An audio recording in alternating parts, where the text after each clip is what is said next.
Okay, welcome to a class on verbs and prepositions.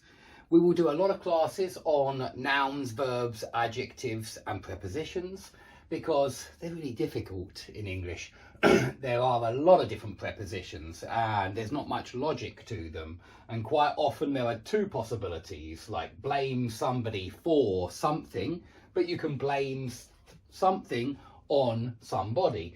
And so that's what's really annoying. Quite often there are differences between the nouns and the adjectives and the verbs. It all depends how you're using them. But I want to just talk through, go through, they're phrasal verbs, but I want to go through some of these verb and preposition combinations. And of course, the best way to tackle these verb and preposition combinations is repetition, and the best way to tackle any learning is repetition. The more you do it, the easier it gets. So no preposition first, and I'm going to immediately start with phone call, because this one has a lot of people saying call to, and it's wrong. It's definitely wrong. Get that idea out of your head. You phone somebody, you call somebody, you email somebody, you text somebody. I must admit, you do write to somebody, okay? So we do write to people. Although in old literature, you quite often see write somebody, interestingly enough, especially in old American literature, I think, quite often see write me. But write to me is standard UK English. And so these ones are without preposition. Phone somebody, call somebody, email somebody, text somebody. You answer somebody. Yeah, you answer somebody's question, but you answer somebody as well. I answered. Have you answered him yet? Yeah, have you answered him yet? Or have you answered his email yet? You can answer something. You can answer the phone. You can answer a question, but you ask somebody a question. Again, no preposition.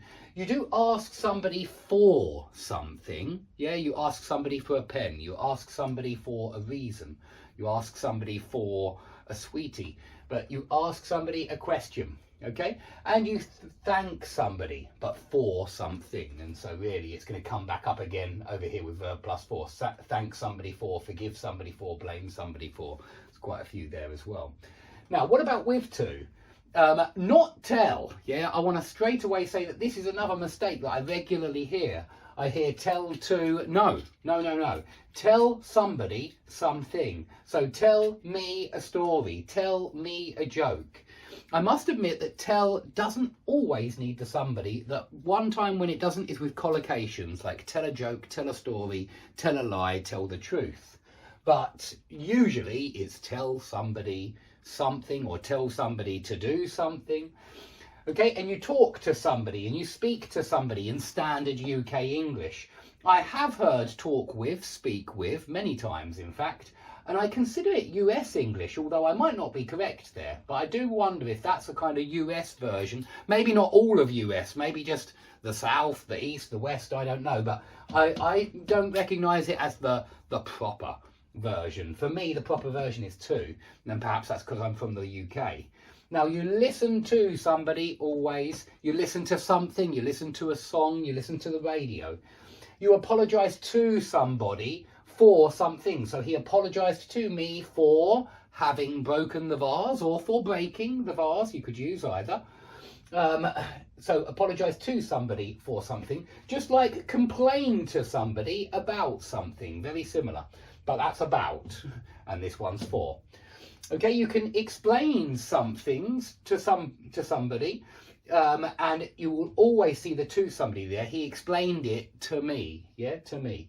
But you can explain to somebody or describe to somebody how, what, why. Yeah, it's just describe something, by the way. You describe something to somebody as well. And so they're very similar. Explain or describe something to somebody, and explain or describe to somebody how something happened, what happened, why it happened. Yeah, and did it happen to you? Don't forget happen is to plus somebody as well. It happened to my cousin.